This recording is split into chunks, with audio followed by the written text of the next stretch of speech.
Okay, hi everyone, Daryl here. So this is lesson number 26 in my Investing 101 series. Today we're going to talk about this topic called economic bubble. And generally, what an economic bubble is, it's actually part of an economic cycle.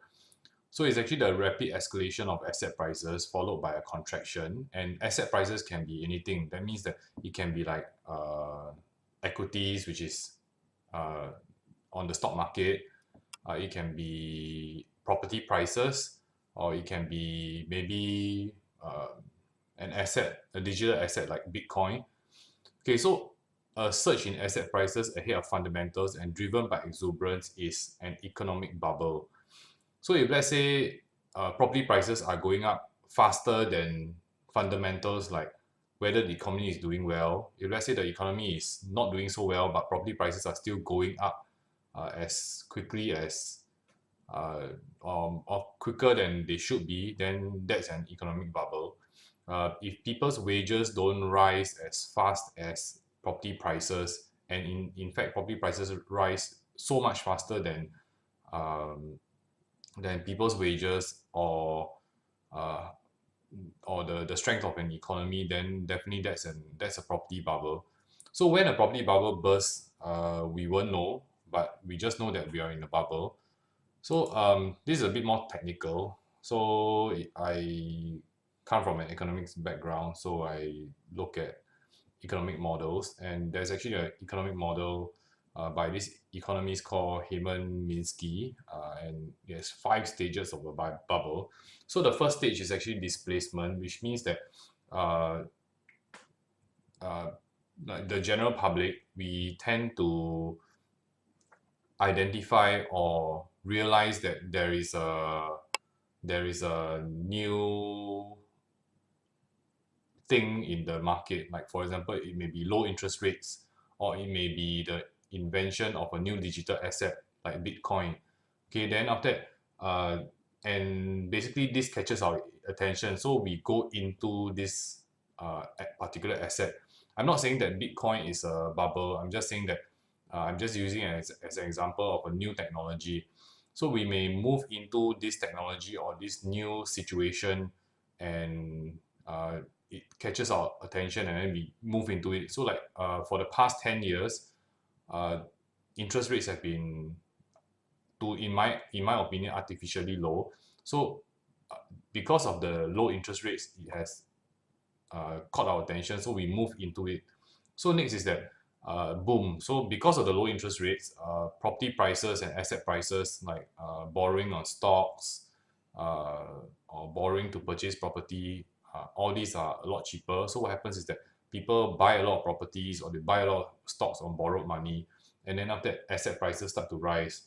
So then euphoria is when asset prices start to skyrocket, which means that maybe property prices jump multiple folds, or the stock market is at an all-time high, uh, and that's when euphoria takes place. So a lot of people say, I better get into the market now. If I don't get into the market now, then property prices are going to escalate all the way, and then and then I can't get into the market anymore. So the stage 4 is actually profit taking. So there'll come a point in time when more and more people will think that, hey, maybe the market is a little bit overheated and we are in a bubble. So what happens is that because of general realization that the situation is not as rosy as it seems, then some people will take money off the table, and this happens to be stage 4, which is profit taking. So as more and more people take profits off, then uh, the initial euphoria dies down. Then stage 5 will be panic. So the people see that, well, if I don't sell now, then tomorrow if I sell, it become uh, I'll get less money for my asset. Then so they'll rush in to sell. Okay, so these are actually the 5 stages of an economic bubble, and in my opinion, it's important to understand market cycles and to identify when the market is in a bubble. If we are unable to even identify a bubble, then yeah, it's actually an important trait. You never know when you're in a bubble, because when you're in a bubble, right, it's difficult uh, to have an objective mind. Just like when you go in shopping for property, right, it's very difficult when everybody is telling you that this place is going to boom, then suddenly you read one report which says that hey, maybe the property market is in a bubble, then it's quite hard to detach yourself from reality.